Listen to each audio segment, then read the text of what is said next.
Bismillahirrahmanirrahim. Alhamdulillah.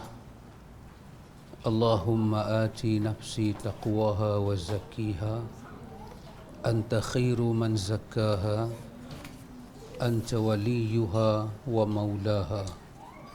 Amma ba'du. Ikhwatul iman, ikhwatu fid din, a'azakumullah wa uhibbukum fillah. Alhamdulillah, summa alhamdulillah. Alhamdulillah ikhwan, dengan limpah kurnia daripada Rabbul Alamin, kita boleh menyambung bacaan kita ini. Kesemua bacaan kita ini ikhwan berkenaan dengan kekasih Allah Rabbul Alamin Muhammad salawatullah wa salamuhu alaihi.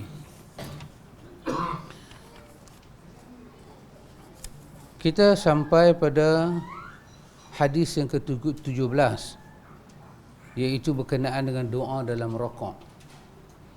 Muka surat 119. Artinya kita telah menghabiskan tentang iftitah Nabi kita. Apakah iftitah yang Nabi kita baca dalam salat? Penulis kitab kita ini, jazakallah khairan. Makasih sahabat. Okay. Artinya ikhwan, penulis kita ini sekadar kemampuan dia. Di atas ilmu dia, kesanggupan dia, di atas hidayah dan taufik yang Allah bagi pada dia, dia dedahkan takat itu saja. Jadi kalau kita rasa pendedahan ini singkat, so kita kena teroka lebih sikit lah. Kita kena pergi dalam kitab-kitab hadis lagi. Dia nak dedah takat ni jadi mampu. Takat yang dia dedah ni pun rasanya ini sesuatu yang sangat asas kepada kita. Maka dia nak berpindah kepada doa dalam rakaat. Yang pertama ikhwan, sebelum saya masuk doa dalam rakaat ini, yang pertama, bila kita nak rakaat, kita kena perhati beberapa perkara. Sebab dia menjadi sebahagian daripada rukun salat. Rukuk itu sebahagian daripada rukun salat. Dan rukuk itu pula ikhwan, dia mempunyai syarat-syarat sah dia. Andai kata syarat sah itu tidak dipenuhi, maka rukuk itu tidak sah. Bila rukuk itu tidak sah, kita dianggap kehilangan satu daripada rukun salat. Maka dengan itu, apabila rukun tidak sempurna, rukun dianggap tidak cukup, maka salat itu juga dianggap tidak wujud. Tak memadai salat itu.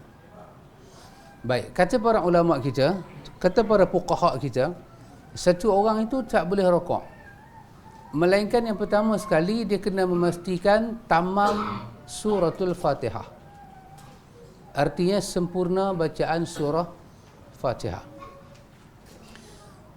Kita pakai ta'rif yang awam, yang biasa kita pakai, iaitu daripada Bismillahirrahmanirrahim sampai waladdallin, huruf nun yang terakhir. Daripada ba yang pertama pada bismillah sampailah nun yang akhir pada bacaan dallin, kita kena pastikan hurufnya cukup dan lengkap. Barisnya tidak diubah sesuka hati. Makhrajnya adalah makhrajnya. Sabdunya adalah sabdunya. Dan lahannya, lahan panggil apa? Slang, cara kita slang baca tu, telok kita baca tu, dia mesti berat kepada Arab. Dia tak mau sebila kita baca daripada Bismillahirrahmanirrahim sampai waladdallin, orang kata kalau dia Jawa keluar seketui. Sampai kalau orang Arab dengar, orang Arab dia baca apa? Bermakna hilang dia punya lahan tu. Lahjah Arab tu hilang. Maka itu tidak boleh. Jadi ini disebut oleh Imam Nawawi di dalam kitab dia Al-Azkar. Jadi bila satu orang tu nak start rokok, dia kena pastikan waladdallin, ujung lidah dia itu menamatkan huruf nun, maka baru dia boleh rokok. Tak boleh mulut dia kata waladdallin, badan turun, tidak boleh. Kerana itu belum tamam Fatihah. Di mana tempat taman Fatihah? Pada qiyam, bukan pada proses rokok. Di sisi mazhab Syafi'i yang kebanyakan kita pegang ini, kalau dia rokok, masa proses dia turun rokok diikuti dengan bacaan Fatihah, maka qiyam dia tidak dianggap sempurna dan rokok dia tidak dianggap sah. Kerana tempat untuk kita tamamkan Fatihah adalah pada hal keadaan kita qiyam. Apa itu? Berdiri. Kecuali bagi orang yang uzur lah, dia sembahyang duduk, maka duduk yang menggantikan berdiri itu, itulah tempat untuk dia menghabiskan bacaan Fatihah dia, sempurnakan itu semua. Baik. Setelah dia sempurnakan bacaan Fatihah, kecuali para ulama kata boleh tak sempurnakan Fatihah bagi orang yang masbuk. Itu kita tahu. Nabi kita, man adraka raka'ah faqad adraka raka'ah. Siapa dapat rakaat bersama imam, maka dia dapatlah rakaat itu, walaupun dia tidak menghabiskan bacaan Fatihah dia, ataupun dia tak ada langsung baca Fatihah, maka dia dapat rakaat itu. Baik. Itu satu. Yang kedua, kata para ulama, apabila dia rokok, ada habis dah sempurna Fatihah, dia rokok. Sikit saya tambah. Sempurna Fatihah dengan sempurna surah tidak sama. Kawan ini tidak boleh rokok melainkan kena sempurna Fatihah, bukan surah, Fatihah. Sebab surah bukan daripada rukun. Surah hanya daripada hay'ah saja. Artinya kalau dia baca surah, Fatihah dah habis dah, dia baca surah, lakum dinukum waliyadin, itu akhir daripada surah qul ya ayyuhal kafirun. Proses tu dia baca lakum, mulut dia kata lakum dinukum, badan duk turun, lakum dinukum, serentak duk turun. Itu dianggap tidak mengapa, tapi makruh saja. Sebab Fatihah tak boleh. Surah kalau dia buat demikian, dalam proses dia nak habis surah tu, dia bekerja nak rokok, itu qiyam dianggap sempurna dan rokok dia sah, tetapi perbuatan dia itu dianggap makruh. Tetapi Fatihah kena sempurna huruf nun yang terakhir pada dhalin dalam qiyam, dalam posisi qiyam, dan masa habis huruf nun tidak boleh ada aktiviti nak menunjukkan dia nak rokok, tidak boleh.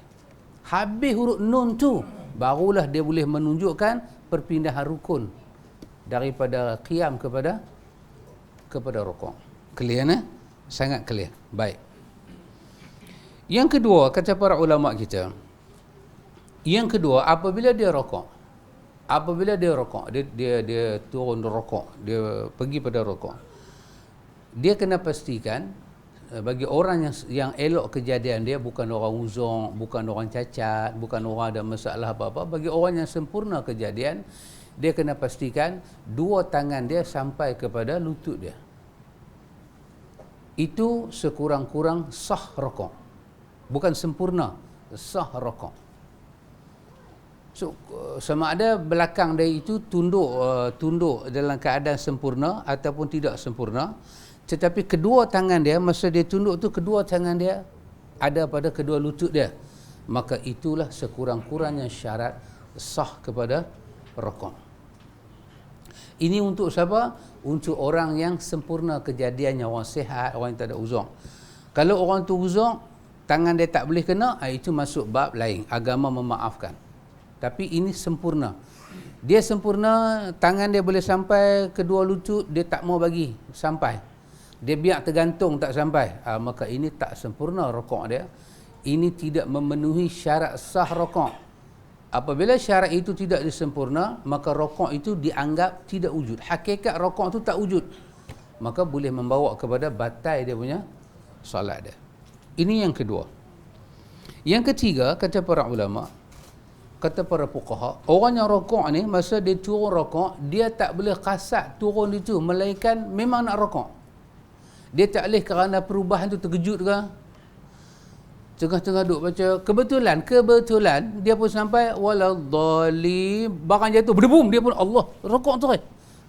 Tak boleh. Itu dikatakan perubahan kerana terkejut, tidak disengajakan. Dia kena bangkit balik dalam qiyam dan dia kena rokok balik. Dia kena ada qasad rokok adalah untuk rokok kerana dah sampai masa berlaku perpindahan rukun daripada qiyam kepada rokok. Tak boleh kerana sebab-sebab yang lain.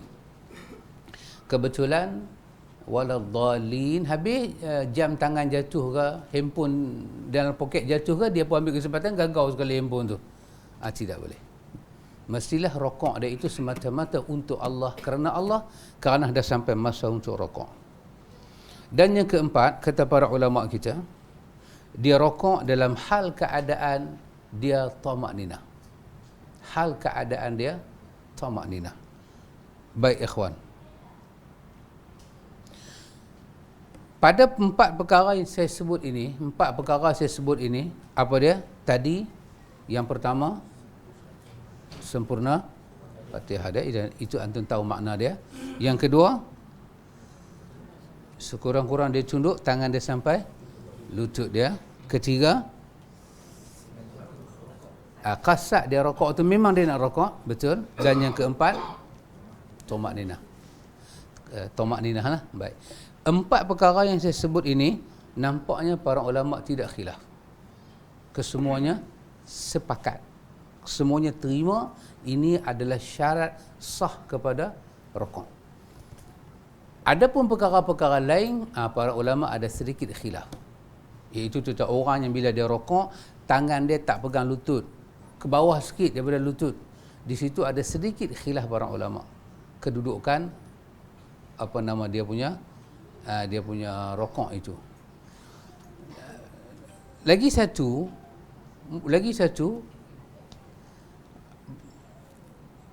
bila dia rokok, tangan dia pegang apa? Pegang lutut. Cantik elok dah pegang lutut. Sama ada jari dia rapat ataupun jari dia renggang. Itu masuk dalam perbahasan kesempurnaan rokok, keindahan rokok, hay'ah dia, perhiasan dia. Dia bukan syarat sah. Tangan kita nak pegang jari kita ke bawah ke ataupun jari kita lagu ni. Setengah kawan dia brutal kan. Dia rokok pun dia satu macamnya brutal. Itu bukan masuk bab sah. Itu masuk bab hay'ah. Perkara yang mengindahkan, macam mana yang lebih indah, macam mana yang lebih bagus. Dia punya ni kapit ataupun buka sikit. Yang tu bukan bab sah.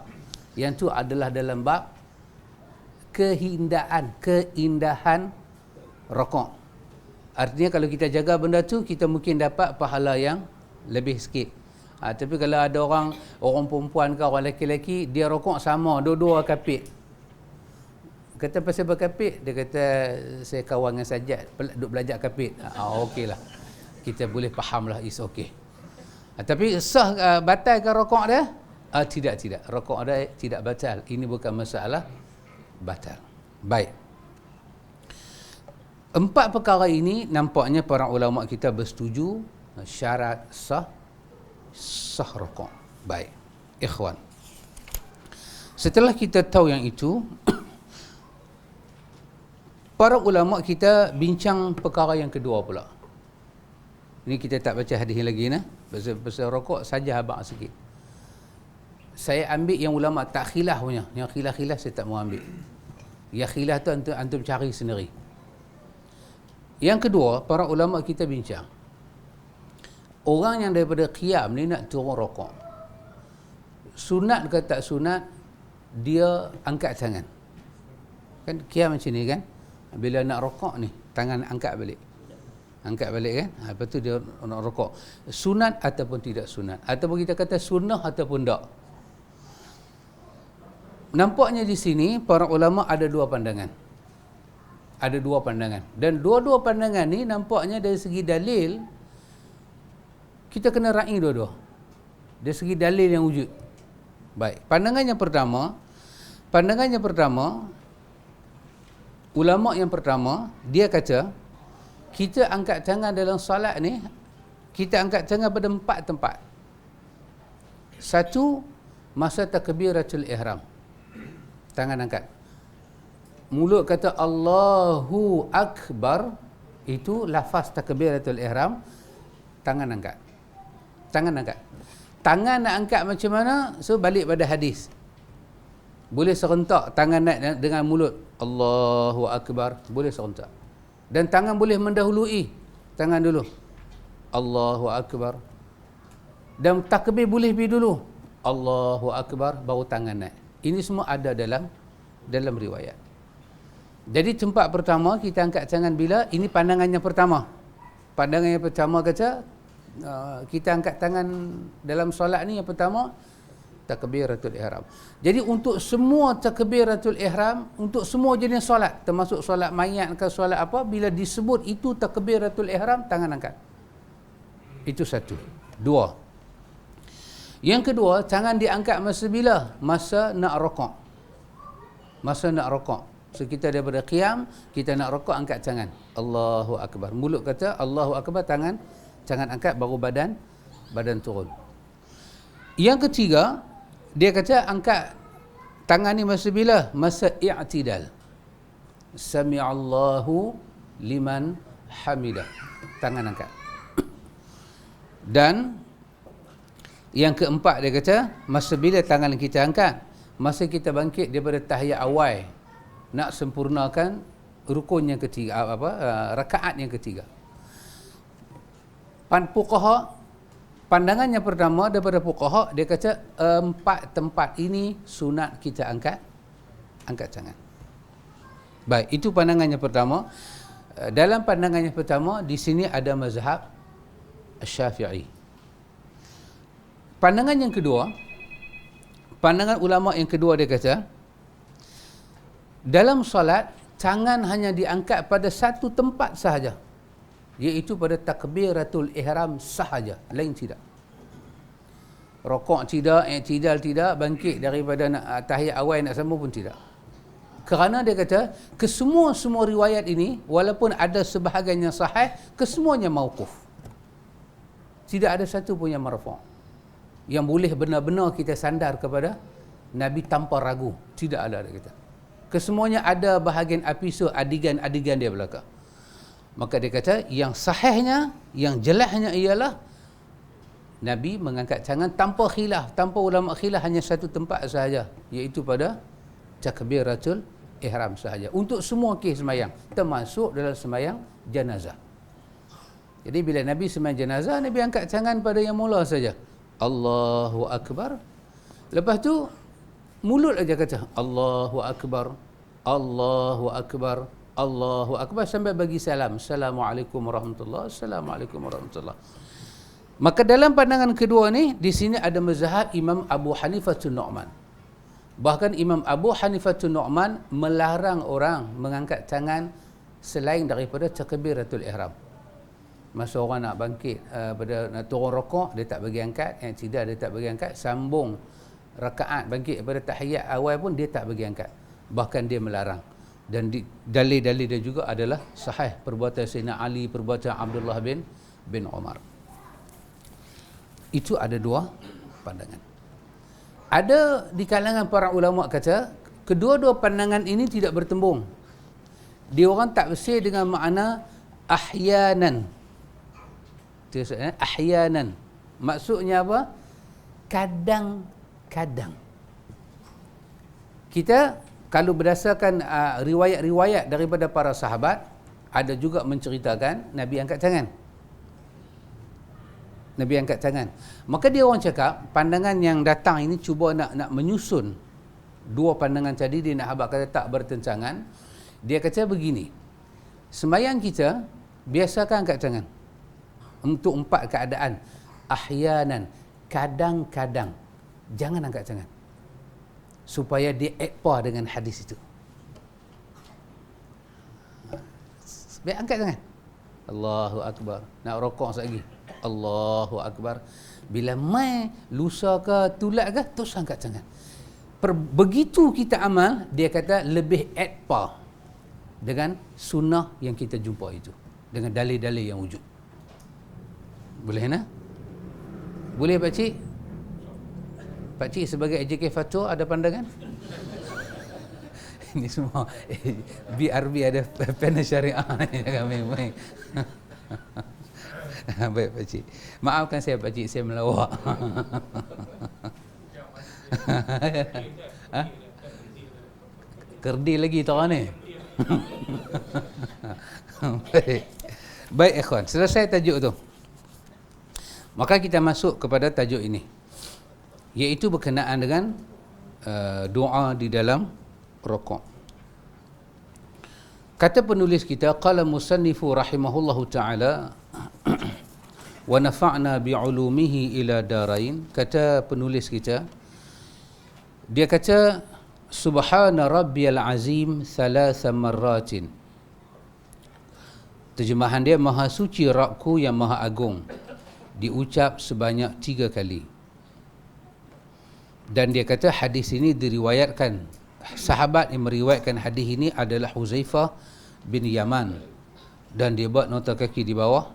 Dia kata hadis ini ada dalam Sunan Abi Daud, Tirmizi, Ibnu Majah, Ahmad, dan kedudukan hadis ini adalah hadis yang sahih.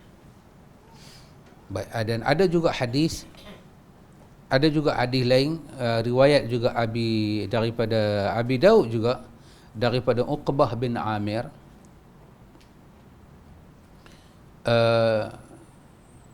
Nabi di dalam rukuk, Nabi membaca subhana rabbiyal azimi wa bihamdihi. Juga dalam riwayat Abi Daud daripada Uqbah bin Amir. Ini diambil riwayat daripada Huzaifah. Huzaifah kata Nabi baca subhana rabbiyal azimi. Dalam riwayat Uqbah bin Amir, Nabi baca subhana rabbiyal azimi wa bihamdihi. Cuma Imam Abi Daud kata, Abi Daud ketika hadis itu dia riwayat dengan tambahan wa bihamdihi, dia kata hazihi ziyadah takhafu an takuna mahfuzan. Dia kata tambahan wa bihamdihi ni, dia kata dia bimbang lafaz itu tidak terpelihara. Artinya hadis yang diangkat kepada Abi Daud itu, yang ada tambahan wa bihamdihi itu duduk pada martabat yang dhaif. Martabat yang dhaif. Cuma para ulama kita kata kedhaifan dia ni duduk belah mana? Jiddan ke ataupun ghairu jiddan? Nampaknya para ulama kita kata dia sekadar dhaif, bukannya jiddan. Bukannya dalam Melayu dhaif yang melampau ni kan, yang sampai masuk kategori hadis-hadis yang palsu. Tidak. Tetapi lafaz yang lebih sahih Abi Daud juga daripada Huzaifah tanpa wa bihamdihi. Maka para ulama kita kata setelah ada 2 riwayat, yang sahih dan yang dhaif, kenapa nak bersusah payah amal yang dhaif dan tinggalkan yang sahih? Buat apa? Ini adalah dalam bab afdal, dalam bab yang mana lebih utama nak kita dahulukan. Imam Nawawi dalam muqaddimah syarah Muhazzab Majmu', dia kata kalau hadis itu dhaif tapi bukan dhaif jiddan, satu fulan tu nak amal boleh, tapi dia amal ke diri dia, tak payah habaq ke orang. Aku baca dengan tambahan wa bihamdihi. Hang baca macam mana? Kawan tu kata saya baca subhanallah wa subhanallahil azim, subhana rabbiyal azim. Dia kata saya tambah lagi subhana rabbil azim wa bihamdihi. Tapi dhaif. Dengan bangganya. Tidak. Dia tidak boleh dibanggakan. Dia nak dibanggakan yang sahih. Jadi kalau dia nak amal wa bihamdihi, sengat-sengat sudah. Sengat-sengat tak payah bagi orang. Tapi kalau dia nak bagi tahu ke orang riwayat mana yang lebih jelas Nabi baca, iaitu tanpa wa bihamdihi, sama ada dalam rukuk ataupun dalam sujud. Jadi bacaan wa bihamdihi itu secara umum ada tak dalam hadis? Ada, tetapi apa kedudukan dia?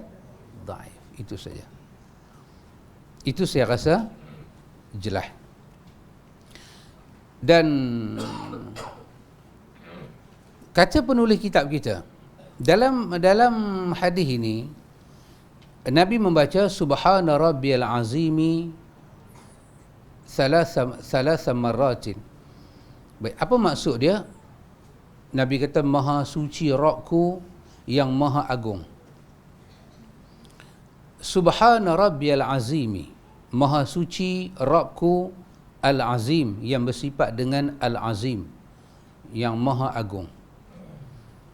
Baik ikhwan, perkataan subhana ataupun sabbaha, bila satu orang kata sabbaha, satu orang kata subhanallah, dia merujuk kepada apa? Dalam kamus dia kata sabbaha merujuk kepada makna nazzahahu wa majjadahu, iaitu mensucikan dan memberi keagungan, memberi kebesaran. Nazzahahu, kita mensucikan, suci daripada benda-benda yang tak patut. Bila sebut nama Allah, kita sabbaha. Allah kata sabbaha lillahi ma fis samawati wa ma fil ard. Telah mensucikan Allah apa yang ada di langit dan apa yang ada di bumi. Ketika ada pihak tuduh Tuhan ni bukan-bukan, subhanallahi amma yasifun, maha suci Allah daripada apa yang dia sifatkan. Subhanallahi amma yusyrikun, maha suci Allah daripada apa yang mereka syirikkan.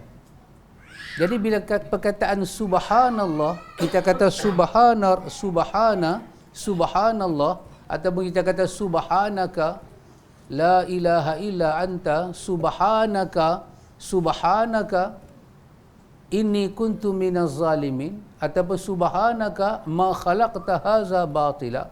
Bila kita kata subhanaka ataupun kita kata subhanallah, dia membawa makna apa dia? Dia membawa makna ubarri'ullah minas su'i.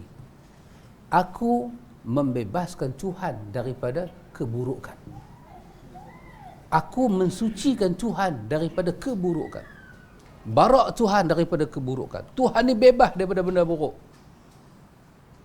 Jadi bila sampai pada waktu rukuk, Nabi kata subhana rabbiyal azimi. Seolah-olah Nabi kata, Tuhan, aku tahu Tuhan, tidak ada langsung kecacatan, keburukan, ketidaksempurnaan yang layak disandarkan pada Engkau. Tidak ada. Dan Engkau ini Rabbi, Engkau ini adalah pencipta aku. Al-Azim. Al-Azim.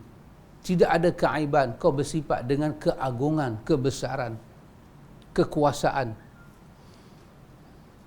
Maka Nabi kata 3 kali, subhana rabbiyal azim. Maka penulis kitab kita kata, sabda Nabi, subhana rabbiyal azim, yakni aku mensucikannya dari segala bentuk kekurangan.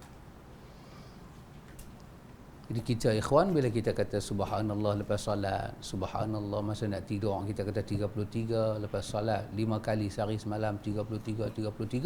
So kita tahulah apa yang kita ucapkan. Kita membela Tuhan. Dan ini ikhwan, perkara ini dia tak jadi kalau dia tak menyinggah dalam benak kita. Dan dia tak jadi kalau itu bukan i'tiqad kita. Kita kata subhanallah, subhanallah, subhanallah. So kita pakai terjemahan Melayu tu maha suci Allah. Yalah maha suci Allah. Tapi maha suci Allah tu apa maksud dia? Ubarri'ullah min su. Apa saja orang sandar Tuhan pada keburukan? Tak Tuhan. Kita kata apa? Subhanallah. Tidak. Tuhan tidak ada keburukan. Tuhan tidak ada kekurangan. Tuhan tidak ada keaiban dan kecacatan. Subhanallah, maha suci Engkau ya Allah. Kau suci ya Allah. Bersih, Kau suci ya Allah. Namamu, sifatmu, keagunganmu, semua yang disandarkan kepadamu ya Allah, kesemuanya subhanak. Maha suci Engkau ya Allah. Dan kata penulis kitab kita, adapun perkataan thalatha marratin, yakni seseorang mengucapnya 3 kali, para ulama menyunahkan agar seseorang membaca tidak kurang dari 3 kali. Dari 3 kali bacaan tasbih tersebut ketika rukuk dan sujud. Baik ikhwan, itu hadis yang pertama yang kita jumpa Dan ada juga hadis juga daripada Huzaifah, juga riwayat Abi Daud, tentang Silah bin Zafar. Silah bin Zafar kata, jom kita, Huzaifah ibnul Yaman, dia kata pada kawan dia kata, Huzaifah ibnul Yaman annahu salla ma'an Nabi sallallahu alaihi wasallam, dia semayang bersama Nabi. Jom kita pergi tanya kat dia, Nabi dalam rokok, dalam sujud, Nabi baca apa? Maka kata Silah bin Zafar, dia bagi tahu pada Huzaifah. Huzaifah kata, fakana yaqulu fi ruku'ihi wa sujud, fakana yaqulu fi ruku'ihi subhana rabbiyal azim wa fi sujudihi subhana rabbiyal a'la. Nabi ketika rokok, Nabi baca subhana rabbiyal azim, dan ketika sujud Nabi baca subhana rabbiyal a'la. Kata Huzaifah, wa ma marra bi ayatin rahmatin illa waqafa indaha fasa'ala rabbah. Nabi sallallahu alaihi wasallam tidaklah lalu, Nabi ni kun abang, bukan saja dia dalam rokok dia baca yang ni, dalam sujud dia baca yang ni. Huzaifah kata, aku juga nak tambah satu lagi. Nabi ni kalau dia semayang, tidaklah dia lalu ayat-ayat menceritakan tentang rahmat, malaikat Nabi akan berhenti saat bacaan itu dan berdoa kepada Allah dengan rahmat yang ada dalam ayat itu. Wala bi ayatin azabin illa waqafa indaha fata'awwadha.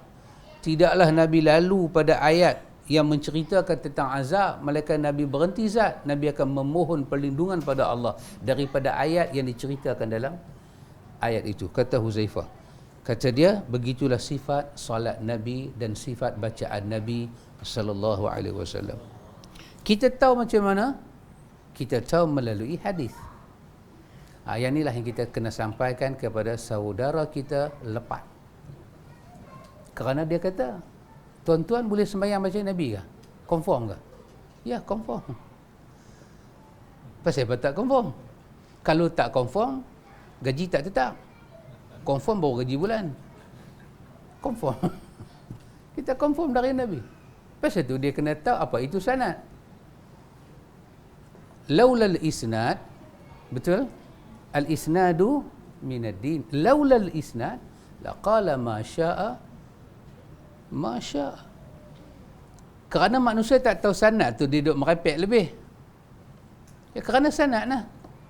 Dengan adanya sanad, kenapa setiap hadis tu kena dibaca rawinya, kena disebut nama sahabat? Saya ingat sahabat semua masih ingat lagi. Saya ingat ada kuliah kita yang pertama, kuliah kita yang kedua. Kuliah kita yang kedua di sini. Kalau ingatlah beberapa tahun yang silam. Kan? Kita dah baca, masa mula-mula baca buku ni kan, kita dah kata dah, kalau kita baca hadis, apa kena ada? Kena ada nama sahabat, kena ada matan hadis, kena ada perawi yang akhir, dan kena ada apakah nilai perawi yang akhir terhadap hadis yang dia cari itu. Ya. Dengan kita tahu sanad, baru kita boleh belajar musnad. Bagaimana sandaran-sandaran itu berlaku. Imam Ahmad tulis kitab, dia buah nama Musnad Ahmad. Kenapa dia buah nama Musnad Ahmad? Sandaran-sandaran yang dia bawa tu dapat dikaji, dapat dilihat. Daripada sanad inilah datangnya perkataan mutawatir lafzi dan ma'nawi, yang khabar-khabar tak dapat ditolak lagi. Mustahil manusia berhimpun nak berbohong dengan jumlah seramai itu. Mustahil. Maka dia dipanggil mutawatir. Daripada situ, daripada mutawatir, daripada lafaz-lafaz yang sahih, sanad dan matan, itulah datang keyakinan kita, sallu kama ra'aitumuni usalli. Ya. Dan kena tahu satu benda lagi, yang kena semayang macam Nabi ni semua umat Muhammad. Sebenarnya yang kena ikut Nabi ni manusia dan jin. Betul? Ya, manusia dan jin. Semua jin. Semua jin. Semua jin, dia kafir ke, dia Islam ke, dia tak, di atas nama jin, dia tak boleh mati kalau dia tidak bersyahadah dengan 2 kalimah syahadah. Tuhan bubuh dalam neraka, dia tak keluar nanti. Semua jin tak boleh menolak risalah Nabi Muhammad. Tidak boleh. Semua jin kena beribadat pada Allah dengan cara Nabi Muhammad. Demikian manusia. Lepas itu perkataan dia manusia. Tidaklah Allah utuskan engkau Muhammad melainkan rahmat lil alamin. Bukan rahmat untuk manusia alam. Maka tak ada seorang manusia boleh beribadat di atas muka bumi ini dengan satu ibadat yang dia reka. Tak boleh. Dia nak memuji Tuhan. Dia kena lihat Muhammad. Dulu sebelum Muhammad diutuskan, dia nak reka bab lain. Tapi setelah berlakunya ba'athah ini, kebangkitan Rasulnya akhir ni, semuanya telah terhenti. Sehingga Yahudi tak dipanggil Yahudi, Nasara tidak dipanggil Nasara, Yahudi tidak dihukum sesat, Nasara tidak dihukum sesat, melainkan setelah risalah berlaku kepada Muhammad. Sebelum risalah turun kepada Muhammad, sebelum Muhammad diutuskan, Yahudi sekadar dipanggil namanya Yahudi, Nasara dipanggil namanya Nasara, tapi hukum sesat tak main lagi. Nak kata Yahudi sesat dengan apa? Tak ada lagi. Tapi setelah berlakunya ba'athah ini, kebangkitan Muhammad sebagai Rasul, setelah Jibril turun di Gua Hira itu, turunnya Iqra' bismi rabbikal ladzi khalaq itu, setelah berlaku peristiwa itu, setelah berlaku 23 tahun risalah dan nubuah di dua bumi yang mulia dan suci ini, setelah itu Yahudi mendapat gelaran sesat, Nasara mendapat gelaran sesat, mereka mendapat gelaran maghdub dan dhalin kerana menolak risalah Muhammad. Dan dalam riwayat Muslim, Nabi kata Yahudi masuk ke neraka, Nasara masuk ke neraka. Tak ada siapa yang tolak risalah aku melainkan dia adalah ashabun nar. Jadi manusia, hang ahli tarikat ke, hang ahli makrifat ke, hang ahli syariat ke, hang ahli batin ke, hang ahli zahir ke, bila start nak beribadat kepada Allah, tidak ada cara yang kedua untuk beribadat pada Allah melainkan cara dia satu saja, kena melalui tariqah, sirah dan tabi'ah Muhammad salawatullah wassalamuhu alaihi. Lepas itu kita baca benda-benda ni semua. Kita nak rokok pada Tuhan. Saya ingat based on kita ni semua pernah mengaji sekolah, pernah ambil SPM, sastra pun semua pernah ambil. Tak kalah dengan lagu-lagu banyak kita duk dengar, tak kalah tak erti puji Tuhan sikit. Tak kalah tak erti puji Tuhan. Pakai bahasa kita. Sekali rokok, Allahu Akbar, puji Tuhan pakai bahasa kita. Oh indahnya Engkau Tuhan, gemilang-gemilangnya Engkau Tuhan. Tidak ada kata seindah aku memuji Engkau Tuhan. Cantiknya wajah Engkau Tuhan. Try tengok. Lepas try tengok. Tak mana ibadat kita nak pergi, tak sampai. Nak melepasi kerongkong kita pun tak lepas. Kenapa? Kerana syahadah dah ikat dah kita. Syahadah dah ikat kita. La ilaha illallah, beribadat hanya kepada Allah. Jangan sekutukan Allah dalam ibadat. Ibadat hanya kepada dia, tidak ada sekutu. Dan Muhammad itu Rasulullah. Apa dia? Kena percaya apa Muhammad kata, benarkan. Apa yang Muhammad beri pada kita kena ambil. Apa Muhammad minta jauhi, kita jauhi. Dan tidaklah kita beribadat kepada Allah melainkan apa yang Tuhan syariatkan kepada Muhammad sahaja. Ya. Kena tahu. Mana boleh kita mengibadat? Ibadat bukan dibina di atas keyakinan sahaja. Ibadat dibina di atas hujah dan keyakinan. Hujah bukan turun daripada Gunung Jerai. Piduk atas Gunung Jerai sampai janggut putih. Lepas tu dia tanya kita, laut ni apa? Laut ni apa? Laut. Allah tenggelamkan manusia dalam laut Nabi Nuh. Laut tu apa? Laut. Laut ini dia kata tersebut di dalam kitab. Lepas tu dia pun tak tahu kitab apa. Dia sebutlah nama satu kitab, dua kitab. Lepas tu dia tak tahu perkataan tu ada dalam mana. Maka dia kata laut itu bermakna laut ketuhanan, lautan ketuhanan. It's okay, katalah laut ketuhanan. Dalilnya mana? Mana dalilnya?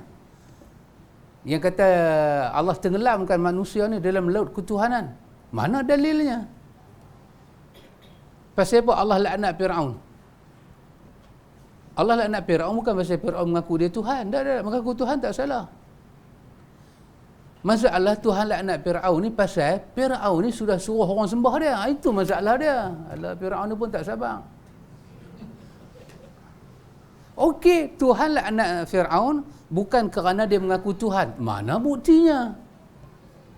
Sebab laknat ni bukan main daripada pokok.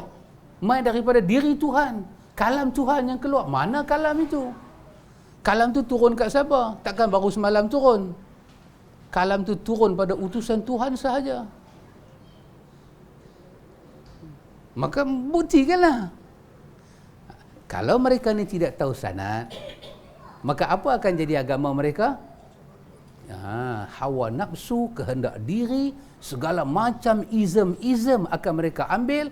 Mereka akan merosakkan molekul-molekul pemikiran, elektron pemikiran, dan dia tak akan sampai pada emosi yang stabil. Akan rosak pemikiran. Betul? Betul. Maknanya yang kita baca ni betul. Kita tak bikin-bikin. Riwayat dapat dikaji, betul. Pasal itu dinamakan Islam ini agama huda, agama ilmu. Ilmu dibahas, dilihat. Pasal itu para ulama kata, apa hikmah Tuhan kata iqra, tidak kata isma'. Iqra, apa hikmah dia? Allah boleh kata kat Nabi Muhammad, Jibril boleh kata iqra, dengar. Apa yang aku kata dah ikut. Tak. Dia kata iqra. Kerana iqra itu sifat dia baca. Baca ni apa maksud dia? Ada tulisan, ada benda, ada tinta, ada hibr, ada kertas, ada kalam. Dia dapat dilihat, dapat disimpan, dapat dikaji, dapat dimutalaah. Itu nama dia iqra. Itu nama dia iqra. Karena ini dinul ilmi. Ini adalah agama asas daripada ilmu. Pasal itu ilmu boleh dibaca. Pasal itu Tuhan kata min ladunna. Mereka faham ladunni. Apa makna ladunni? Ladunna, ladayya, maknanya sama. Kita baca doa. Rabbana la tuzigh qulubana ba'da iz hadaitana wa hab lana min ladunka. Ladun itu ladunka, ladunni, ladunna. Bila pakai huruf anaita dia berubahlah bentuk ayat tu. Kalau kata ladunka, nak tanya kat dia ladunka apa pula? Hampa dah dengar ladunni, ladunka. Alamak, ladunka pula. Ladunni pun tak lepas. Ladayya apa dia? Ladayya. Dia benda yang sama. Ladayya di sisi saya. Ladunka di sisi awak. Ladunna di sisi kami. Allah kata kami bagi ilmu kepada dia dari sisi kami. Ke siapa Tuhan bagi ilmu tu? Kepada Khidir alaihi salam. Dan Khidir itu adalah Nabi. Maka ilmu ladunna itu adalah ilmu wahyu.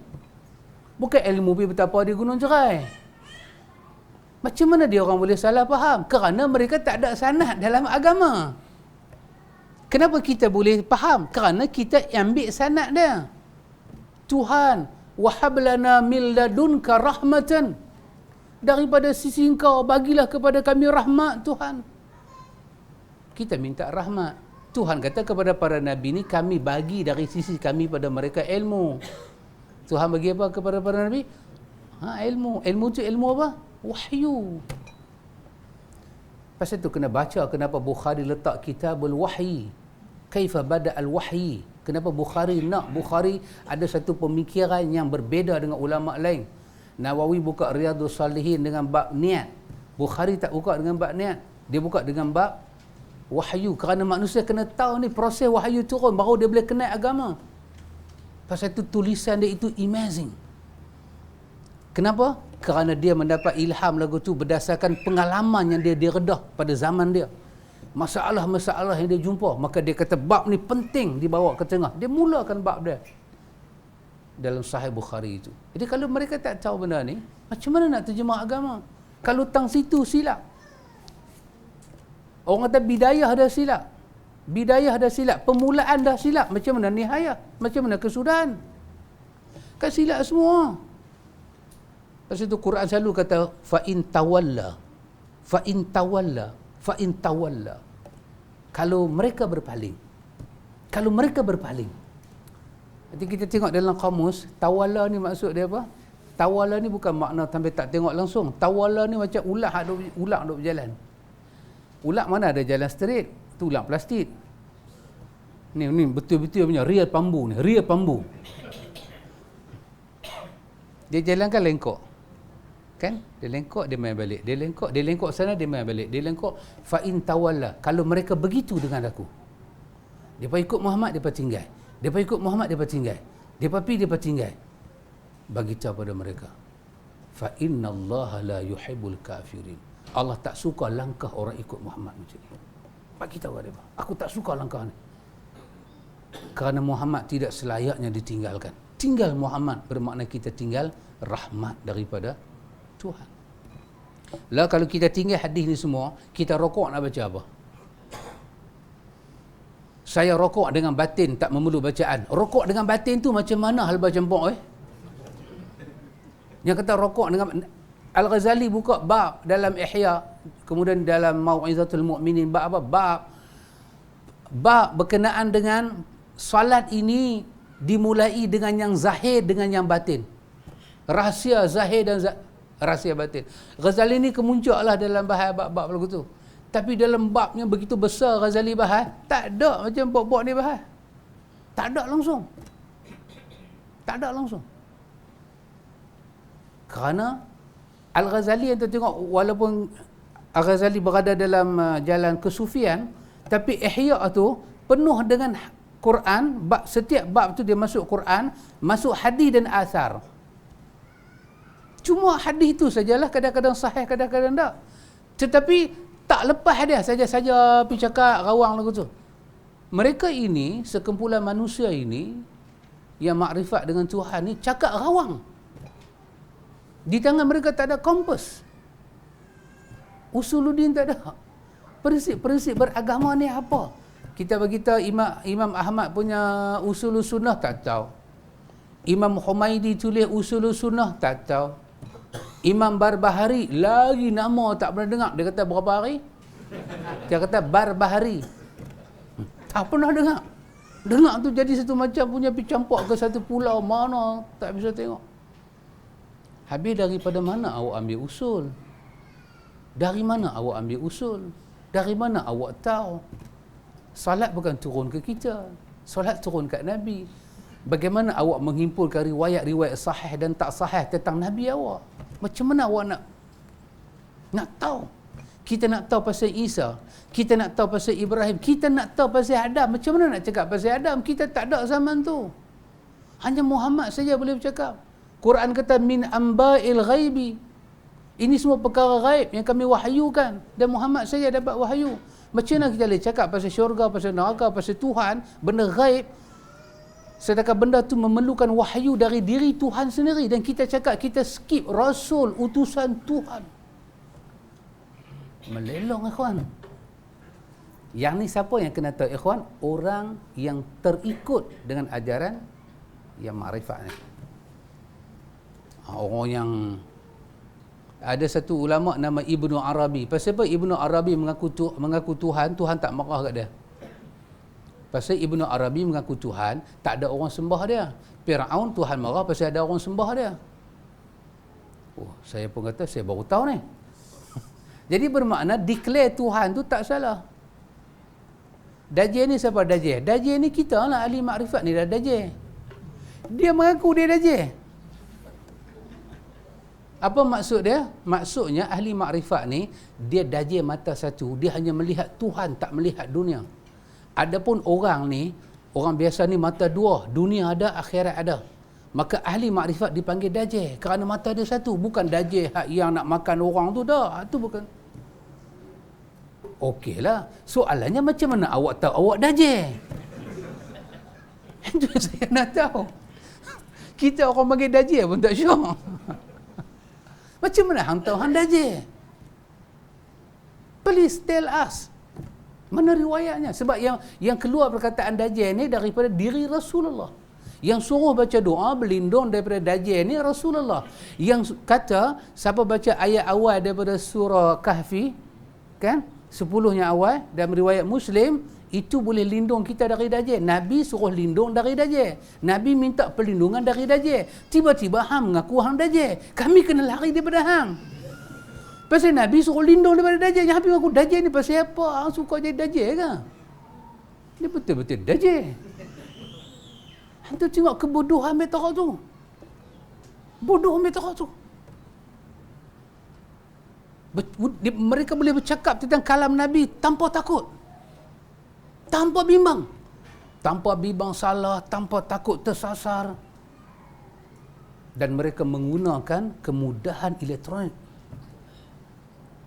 Yang main di sini tak ada masalah, ikhwan. Yang tak main ni, yang minat art, yang minat lukisan, yang suka baca novel, yang suka lukis, suka melukis, suka pakai topi macam bareta tu, suka isap paip, suka tengok ke langit, memandang bagaimana awan bergerak mendung, angin bersepoi-sepoi, pokok melambai-lambai. Ni semua nak jadi pasal ni.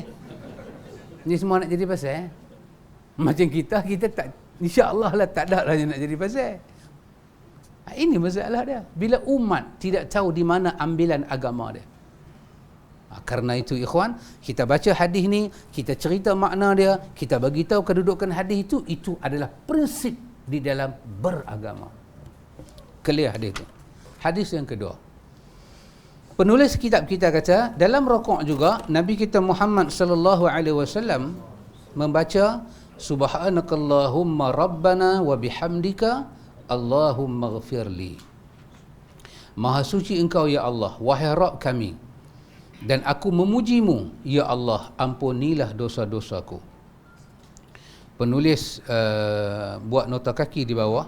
Dia kata hadis ni ada di dalam Bukhari dan Muslim, dan dia bagi dalam matan Bukhari hadis berapa, dalam matan Muslim hadis ke berapa, dalam syarahnya duduk bab jilid ke berapa dan muka surat ke berapa.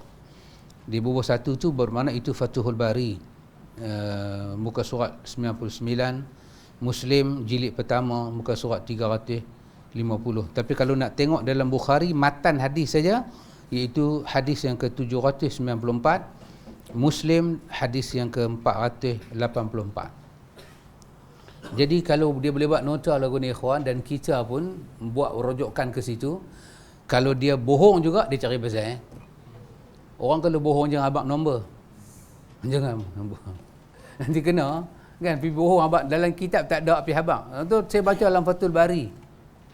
Saya baca dalam Fathul Bari ada hadis ni. Ibnu Hajar pun kata hadis ni boleh pakai. Dia terlupa dengar ni khatam Fathul Bari pun ada. Ada orang kadang-kadang dia tengok terjemahan macam ni, Bukhari ini 199, Fathul Bari jilid 1 muka surat 99. Dia pergi buka Melayu tu, buka tak jumpa. Pasal dia merujuk ni yang Arab. Dia tu pergi buka yang Melayu, bukan tak ada, dia punya tu akan lari ya. Akan lari. Dia kata tengok, bukan semua nota kaki itu betul. Habis nak bagi nota tangan ke hang. Bengong betul tu. Dia kalau bengong ke dia tak apa, masalahnya dia membengongkan kita. Itu masalah kita menjawab. Pasal itu para ulama mereka jujur dengan ilmu. Baik ikhwan. Sahabat yang meriwayatkan hadis ni, sahabiah yang meriwayatkan hadis ni adalah Aisyah radhiyallahu anha. Bukhari telah membuat sebuah bab terhadap hadis tersebut dengan judul Ba'bud Du'ai fi Ruku'. Itu bab doa dalam rukuk. Baik ikhwan, sebelum kita tengok hadis itu, kita cuba tengok dia punya makna dia. Ini lagi sekali dalam rukuk Nabi membaca apa yang Nabi baca. Kadang-kadang Nabi baca Subhana Rabbiyal Azim. Kadang-kadang Nabi membaca Subhanakallahumma Rabbana wa bihamdika Allahumma ghafirli. Jadi perkataan Subhanaka sama dengan makna yang kita abang tadi. Allahumma Rabbana, wahai Rabb kami. Ini apa ikhwan? Ini untuk memberi suatu maknanya lebih dalam terhadap jiwa.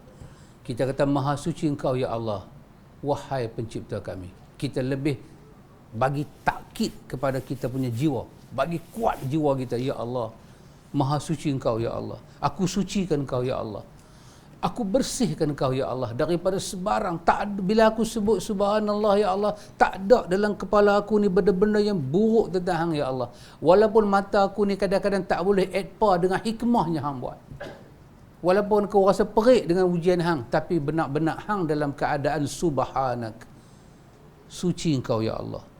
Allahumma, wahai Tuhan kami, Rabbana, wahai pencipta kami, wa bihamdika, dan dengan segala kepujian bagi Engkau, Allahumma ghafirli, ya Allah ampunkanlah saya. Nabi minta ampun. Allahumma ghafirli, Nabi kata ya Allah ampunkan saya. Kita kata apa? Nabi memohon maghfirah kepada Allah, istighfar. Nabi minta Allah Ta'ala ampun dosa dia.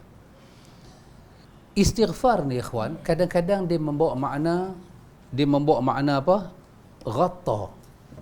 Kadang-kadang dia membawa makna afa anhu. Kadang-kadang dia membawa makna asitru. Tapi kesemua itu dia berhimpun dalam satu perkataan istighfar. Allah Ta'ala kata Allah Ta'ala ini Ghafurur Rahim. Ghafur bermaksud apa? Allah ni pengampun, Allah nak bagi ampun. Tapi kadang-kadang Allah Ta'ala kata Allah Ta'ala ini Ghaffara. Maksud dia apa? Kathirul maghfirah. Allah Ta'ala ni sangat penuh dengan keampunan yang dia nak bagi. Allah kata, mai minta ampun ke aku ni Ghaffara, aku ni penuh dengan keampunan. Antara marah aku dengan ampun, syarat diri aku dengan keampunan. So jangan takut besar mana dosa yang buat ke aku. Bila manusia buat dosa, dia takut minta ampun pada Tuhan, artinya dia tak mengenal sifat keampunan Rabb dia. Betul? Allahumma ghafirli, Tuhan ampun dosa saya.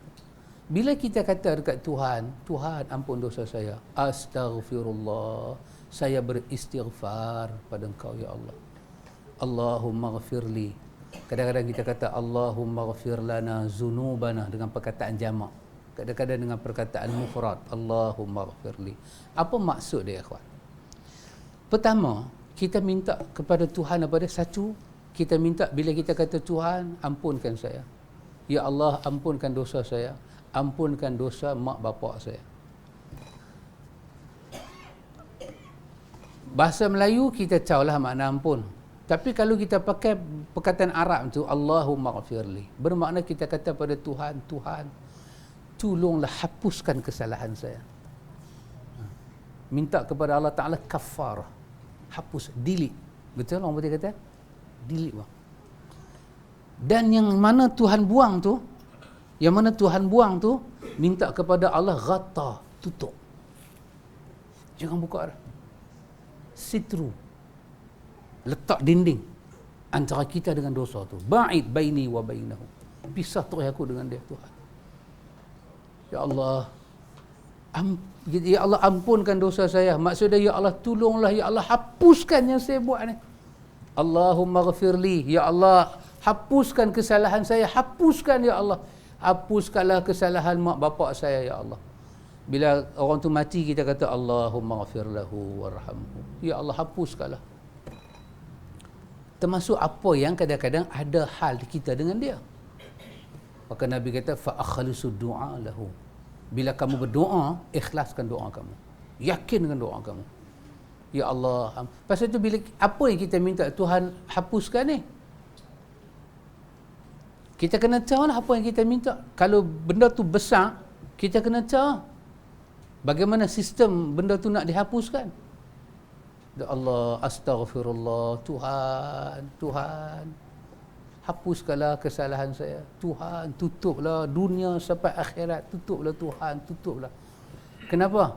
Kerana Engkau ini Ghaffara, Kau ini syarat dengan keampunan. Sekali Kau ampun hamba Engkau, Kau tutup, Kau delete dosa dia, Kau buang, Kau hapuskan, dan Kau tutup dunia dan akhirat. Tuhan ampunkanlah dosa saya Tuhan. Maka ini Nabi kita Muhammad sallallahu alaihi wasallam doa kepada Allah. Imam kita ikhwan, Imam Al-Qurtubi dalam tafsir Qurtubi dia cerita, iaitu masa dia lalu surah Nuh, Allah Ta'ala berfirman dalam surah Nuh, iaitu Allah angkat perkataan Nabi Nuh. Nabi Nuh kata pada kaum dia, istaghfiru rabbakum innahu kana ghaffara. Nabi Nuh kata, hampa semua kena istighfar pada Tuhan, kerana sesungguhnya Tuhan ini adalah dia berada dalam keadaan sangat dengan keampunan. Yursilis samaa alaikum midrara. Kalau kamu minta ampun pada Allah, Allah ampun dosa kamu, Allah hapus dosa kamu, Allah tutup kesalahan kamu, Tuhan mula pandang kamu bersih. Dengan itu dia menurunkan daripada langit air hujan yang lebat, tidak menjadi balak pada kamu, pasal kamu bersih. Wa yumdidkum bi amwalin. Tuhan akan bagi pada kamu harta yang banyak. Tuhan bagi pada orang jahat harta dengan Tuhan bagi pada orang bersih harta tak sama. Walaupun yang bagi itu dia, tapi cara dia bagi, cara dia pelihara tak sama. Wa banin. Tuhan akan bagi anak-anak yang menjadi. Wa yaj'al lakum jannatin. Dan Tuhan akan bagi balik pada kamu kebun-kebun kamu yang hancur, yang tak jadi, yang rosak. Wa yaj'al lakum anhara. Tuhan bagi juga kepada kamu sungai-sungai. Usaha kamu sangat diberkati. Imam Qurtubi cerita. Kata Imam Qurtubi, cerita daripada Ibnu Sabih. Ibnu Sabih cerita. Dia kata, syaka rajulun ilal Hasan Al-Jadubah. Orang datang kepada satu ulama nama Hasan Al-Jadubah. Al-Hasan. Kawan ni mengadu kat dia, syaka.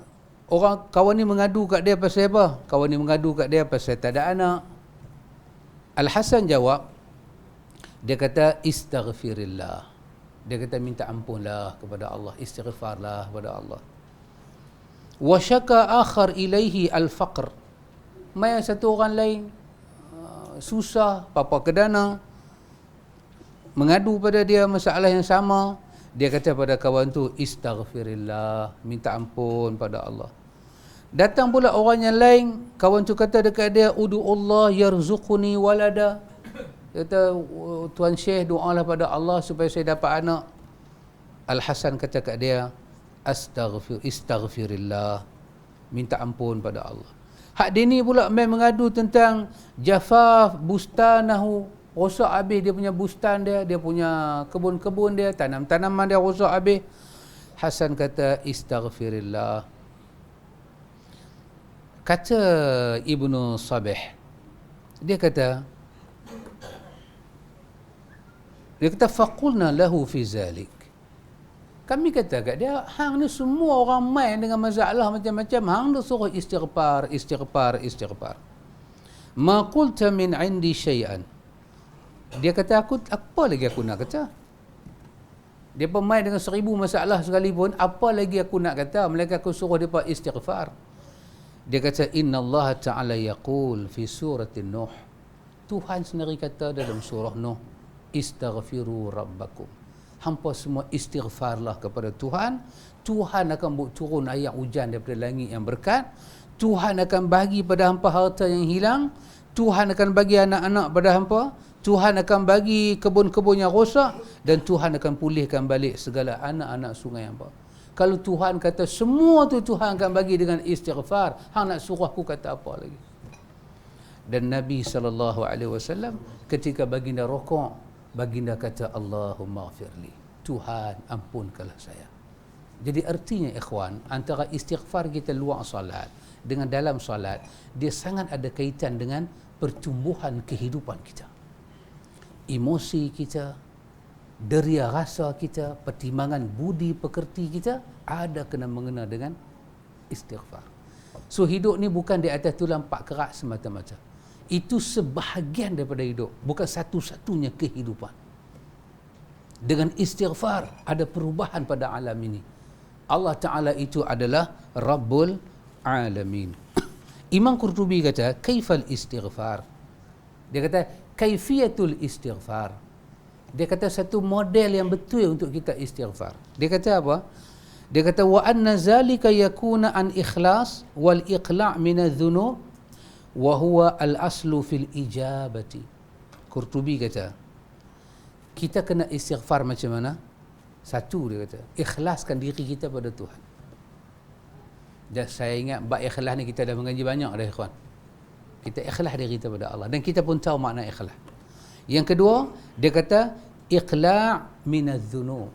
Kita menyesal dengan dosa yang kita pernah randuk. Menyesal. Dan menyesal ni tak main, ikhwan. Kalau yalah, dia daripada from soul. Betul? Bukan soul Korea tu, ni soul sini. Dia mai daripada kita punya jiwa ni, dhamir kita. Kata Imam Qurtubi, inilah kata dia, wa huwa al-aslu fil ijabah. Inilah yang menjadi usul, tunjang kenapa satu-satu istighfar itu diterima Tuhan. Ini punca dia, aslu fil ijabah. Ini asal dia. Ikhlas, menyesal dengan silap kita adalah ijabah ke sisi Tuhan. Dan istighfar macam ni sangat berharga walaupun sebutan dia sekali, dua kali, tiga kali. Dan kaifal istighfar? Bagaimana kita nak perbanyakkan istighfar? Imam Muslim bawa riwayat daripada Thauban, perkataan daripada Imam Al-Auza'i. Dia kata perbanyakkan dalam hidup ni astaghfirullah, astaghfirullah, astaghfirullah. Banyakkan sebut. Dan ada lagi riwayat-riwayat tentang istighfar begitu banyak. Ada Sayyidul Istighfar, kalau baca siang kita mati pada petang kita ahli surga, baca petang kita mati sebelah malam kita ahli surga. Begitulah besarnya khazanah baca Sayyidul Istighfar. Adapun kita baca hasbi rabbi jalallah ma fi qalbi ghairullah nur Muhammad sallallahu, tak ada satu riwayat sahih kata ada kelebihan. Yang kadang-kadang dalam radio tu ada lepas maghrib tu, tukar lah siapa DJ radio Pulau Pinang tu, pasal tadi saya masih dengar nak dengar orang azan, lepas tu dia bubuh tukar dengan Sayyidul Istighfar. Bukan sufi punya, bukan ma'rifat lepat punya, tetapi sahih dalam riwayat Imam Bukhari daripada kekasih Allah Rabbul Alamin, Sayyidul Istighfar. Melihat pada kelebihan dan fadilat dia sangat menggetarkan jiwa.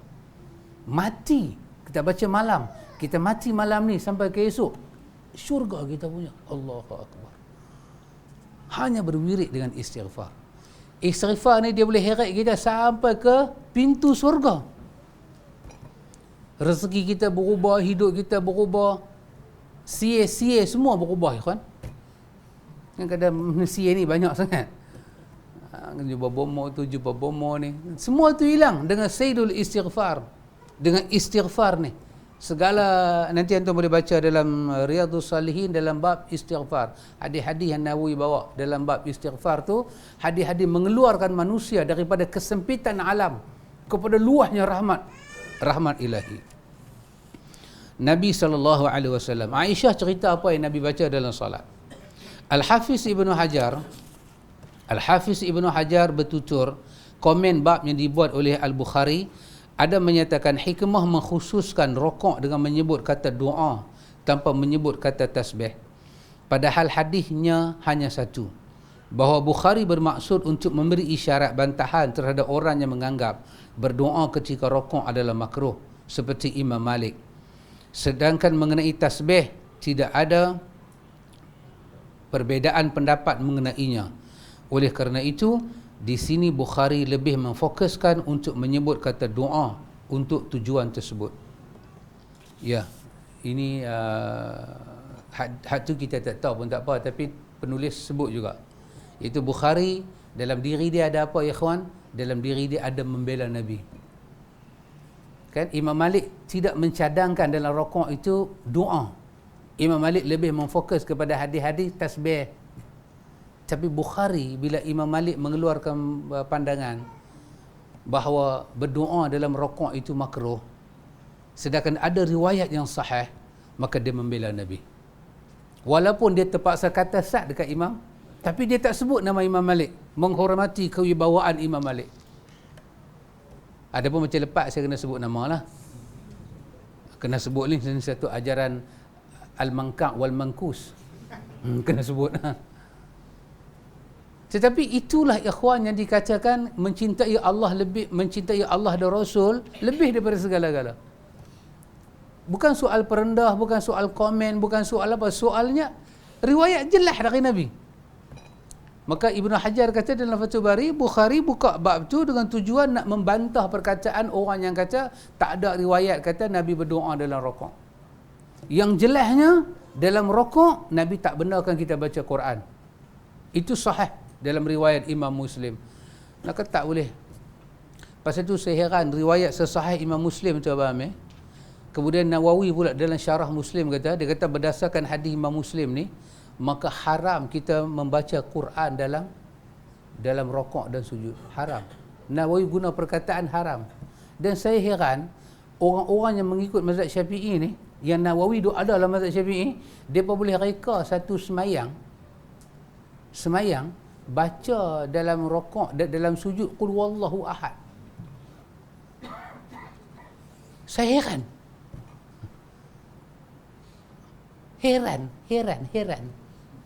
Awak jadi lagu tu. Sedangkan yang kata tak boleh baca ni, tak boleh baca Quran ni dalam sujud dan rakaat ni An-Nawawi berdasarkan hadis Muslim. Nabi sendiri kata, aku dilarang baca Quran ketika rakaat. Mereka boleh cipta satu sembahyang, saya tak tahu sembahyang hajat ke, sembahyang angkat derjat ke. Baca 10 kali, baca qul huwallah dalam sujud, baca qul huwallah. Sebab kalau 3 kali baca qul huwallah, satu Quran. Bayang. Dan bayang kalau kita dah sembahyang macam tu, bayang dengan tahun kita sembahyang lagi. Oh, dahsyat. Dahsyat. Ni bukan dahsyat, dahsyat. Hadis daripada merepek. Sebab hadis melarang, hadis tak benarkan. Maka antum tengoklah semangat yang ada pada Al-Imamul Bukhari. Adapun alasan dipegang oleh orang yang berbeza pendapat dengan pendapat di atas adalah hadis yang dikeluarkan oleh Muslim dari riwayat Ibnu Abbas secara marfu'. Dalam hadis tersebut disebut, adapun ketika rakaat besarkanlah rak padanya, sedangkan ketika sujud bersungguh-sungguhlah untuk berdoa padanya, kerana sangatlah layak doa kalian dikabulkan. Namun hadis itu tidak mengandung makna mafhum. Maksudnya di sini mafhum mukhalafah, iaitu pemahaman yang diambil dari kebalikan lafaz.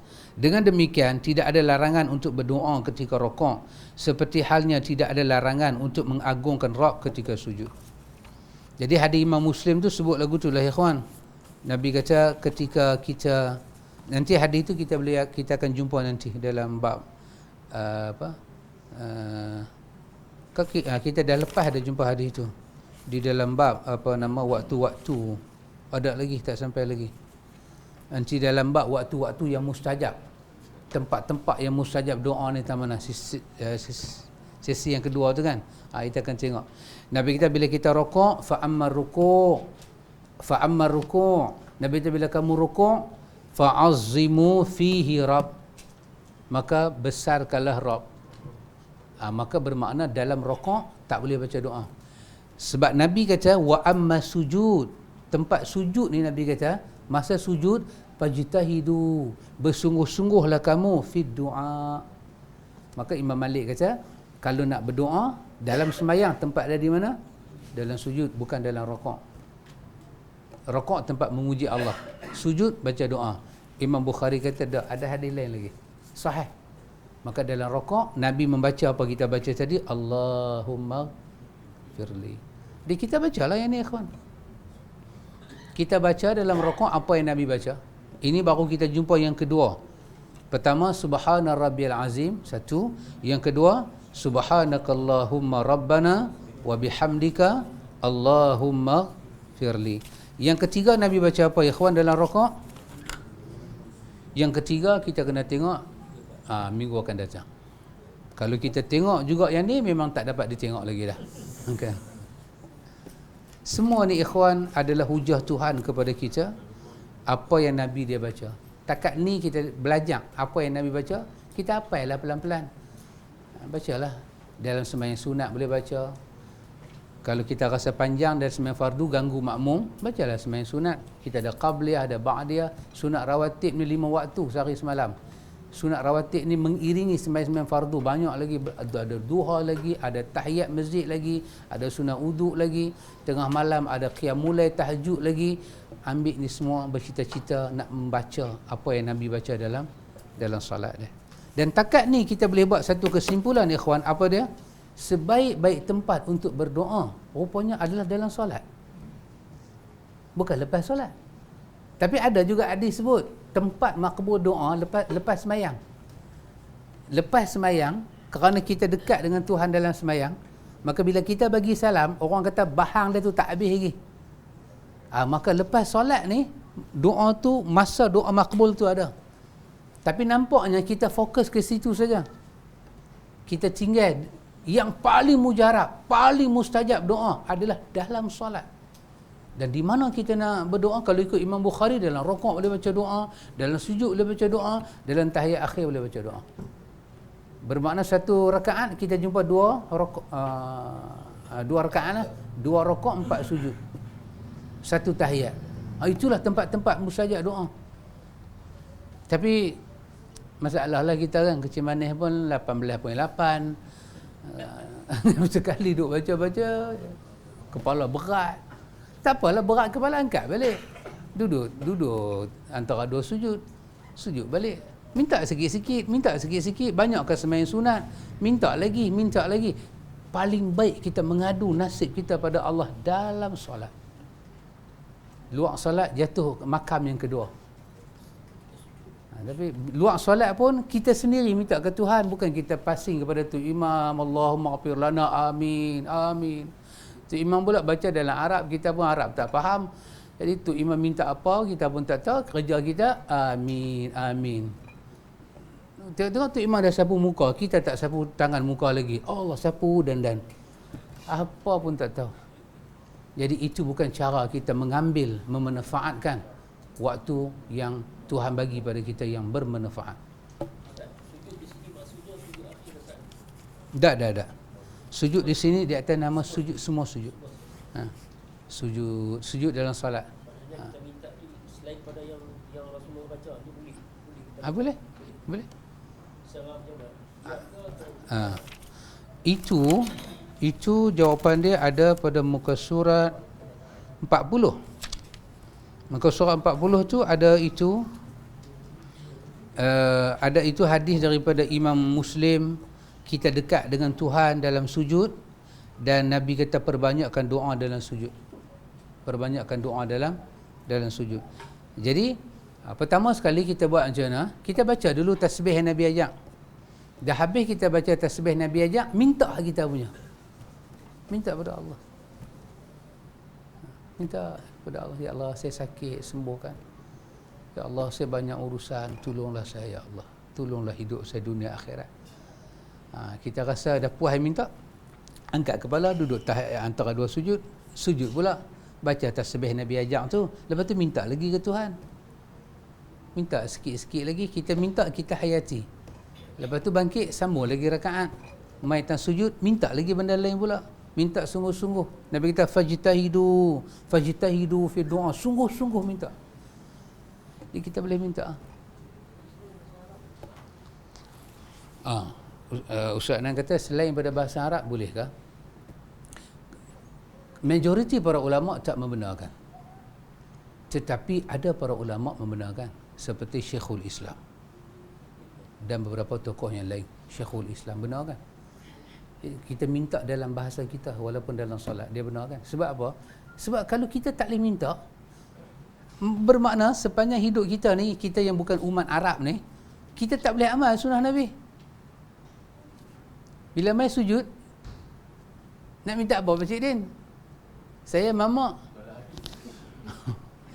Kalau dalam hati orang tak panggil minta. Saya nak pinjam pensel sahabat, saya tengok sahabat. Sebab kata tengok apa? Saya kata saya duk minta pensel. Oh tak tahu ke? Minta lah. Saya minta dalam hati, awak tak dengar. Dalam hati, niat. Pasal itu niat tersimpul dalam hati. Niat bukan di bibir. Pasal itu nama usolli itu talafuz bin niat, melafazkan niat. Kita disuruh melafazkan doa. Doa. Apa makna doa? An-nida, seruan. Apa azan? Azan kan seruan. Tok Bilal dipanggil muazzin, orang yang menyampaikan seruan di telinga orang. Jadi muazzin kena buat apa? Kena tutup telinga kan? Dalam kitab fiqh sunat dan dalam hadis sebut Bilal bila azan dia tutup jari dia supaya suara dia keluar besar, dia tak dengar suara dia, supaya semua orang dengar suara dia. Jadi Tuhan nak dengar suara kita. Itu yang apa? Itu yang Nabi sebut dalam riwayat kan, Tuhan turun ke langit dunia, Tuhan kata apa? Man yad'uni. Siapa yang nak yad'uni? Siapa yang nak minta kat aku? Tuhan kata tengah malam, fa astajibu lahu, aku nak bagi. Nabi kata, Tuhan kata man yas'aluni fa u'tiyahu. Siapa memohon pada aku nak bagi. Dan siapa yang nak beristighfar, man yastaghfirali, man yastaghfirani, siapa nak minta ampun ke aku, fa aghfira lahu, aku nak bagi. Tuhan turun ke langit dunia. Jadi kalau kita semua minta dalam hati, okey, kita puas lah, kita minta dalam hati, kita puas, okey, tak apalah, diiktiraf lah. Tapi soalannya, boleh tak kita minta di mulut dalam bahasa kita dalam semayang tengah malam, dalam rukuk, dalam sujud? Syekhul Islam kata boleh. Nah, Fatihah jangan baca Melayu lah. Tak ni piu segala puji bagi Allah Ar-Rahman Ar-Rahim. Bini terkejut. Pasal apa ni? Mamak tu kata boleh. Buruh hak buruk apa menunggu kepala aku. Jangan buat begitu. Pasal buat doa ni, antum bayang kalau kita kata tak boleh, kita miss lah yang ni. Macam mana nak amal hadis ni yang bukan Arab? Orang putih yang tak tahu Arab, macam saya, mamak yang tak tahu Arab, Melayu yang tak tahu Arab, nak minta apa? Larat duk pedoh doa orang. Allahumma inni as'aluka salamatan fid din. Minggu sudah minta fid din, ni pun fid din. Ni anak nak periksa nak minta apa? Nak susun lagu Arab macam mana? Anak nak periksa. Main dalam hati lah. Sujud lama minta, ya Allah anak saya nak periksa. Yang ada dalam hati bukan permintaan. Nak kata harapan boleh, niat boleh, kasad boleh. Tuhan kata ud'uni. Ud'uni, minta lafaz. Pasal itu kita ada doa para nabi. Kalau para nabi baca doa dalam hati, kok mana doa tu kita nak dengar? Doa Nuh kan? Apa doa Nuh kita dengar? Doa Yunus, doa Yusuf. Semua kita tahu doa dia apa? Yunus lagi lah. Dalam perut ikan, dia baca doa dalam perut ikan duduk dalam laut, kita di bumi boleh tahu doa dia, di darat. Pasal dia lafaz. Macam mana Yunus boleh dengar batu-batu tu? Sebab batu tu melafaz, dia dengar. Dia ikut. Dan Tuhan kata kalau bukan kerana dia baca tasbih, dia akan kekal sampai hari kiamat dalam perut ikan. Dilafaz. Pasal tu director Habak betul, cakap. Betul dia kata. Betul lah dia suruh cakap. Orang kata action itu maksudnya cakap. Kecil-kecil tak mau sekolah. Jadi kalau pakcik tanya saya bolehkah? Saya kata Syekhul Islam kata boleh. Cuma kalau tanya yang mana kita nak amal, dalam hati ke di mulut? Saya kata you make your decision. Sebab solat tu solat sahabat, bukan solat saya. Kalau saya kata boleh, saya kata Syekhul Islam kata boleh, tapi sahabat duk main Allah. Duduk dalam sujud tu terkeluar. Duk ingat mamak tu kata boleh. Ya Allah ampun dosa aku. Allah batal sembahyang aku. Janganlah. Kenapa awak nak rosakkan sembahyang awak? Buat apa yang awak yakin. Kalau kita rasa baca doa dalam hati itulah yang menepati doa hadis ni, go ahead. Tapi pada saya boleh. Pelan-pelan kita baca, kita dengar. sujud, ya Allah saya sakit, sembuhkan. Pasal apa Fatihah Melayu yang Fatihah Arab, doa Melayu? Pasal Fatihah saya boleh baca Arab. Yang ni saya tak boleh. Saya tak boleh. Ya Allah tolong saya. Saya nak kata lagu Arab macam mana? Takkan dalam sujud nak baca Allahumma hadini sampai kunut sampai ke sini. Ni yang saya punya. Yang saya punya hidup ni, sawarai hidup ni. Saya ada banyak masalah dalam hidup. Duk makan ubat darah tinggi tak turun-turun. Doktor sampai tukar ubat kecil manis, tak turun-turun. Mengadu ke Tuhan, ya Allah. Nampak kecil manis dia duk melarat ni. Pasal apa mengadu? Pasal takut mata tak nampak nak baca hadis. Ya Allah, ya Allah. Saya miskin, saya redha. Tapi saya tak redha, saya tak nampak hadis Nabi saya. Ya Allah, tolong ya Allah. Turunkanlah sikit kecil manis saya. Ayat mata turun. Nabi duk tahiyat, baca tahiyat. Dalam hujung tahiyat tu dah habis, baca sikit lagi pelan-pelan. Mengadu, merintih, mengadu. Allah suka dengan Zakaria. Iznada rabbahu binidaan khafiyya. Zakaria seru Tuhan dengan suara yang rahsia. Tuhan, aku dah tua Tuhan. Malu dia. Tuhan, aku dah tua. Tapi aku tak ada anak. Macam mana nak buat? Tuhan, jangan tinggal aku seorang-seorang Tuhan. La tazarni farda wa anta khairul warithin. Allah dengar doa dia. Khafiyah. Kita mustahil Nabi meninggalkan satu suruhan suruh kita buat dalam bentuk sunat dan dia tahu kita tak boleh buat. Kamu dalam doa, dalam sembahyang sunat baca doa dalam sujud. Tiba-tiba Nabi tahu kita orang Melayu. Apa makna arahan dia tu? Apa makna arahan? Bawa kereta tapi dia tu lesen pun tak ada. Apa makna arahan dia tu? Adakah suruh menjalahi undang-undang? Tak. Bila Nabi suruh berdoa, yes, amalkan hadis itu. Tapi lagi sekali, keyakinan juga memainkan peranan. Kalau antum tak, bila dibaca di mulut antum tak seronok, duk rasa macam main-main dengan Tuhan, dia main ketang. Bukan nak ikut Wahabi, tapi dia tergedik sendiri pasal takut. Takut habis, kiri kanan semua ketang habis. Janganlah. Bacalah hati. So, you make your personal decision. Kerana ini adalah doa antum, permohonan antum, dan antum berkomunikasi dengan Tuhan, bermuamalah dengan Tuhan. Bolehkah saya kata lagu tu, Cik Din?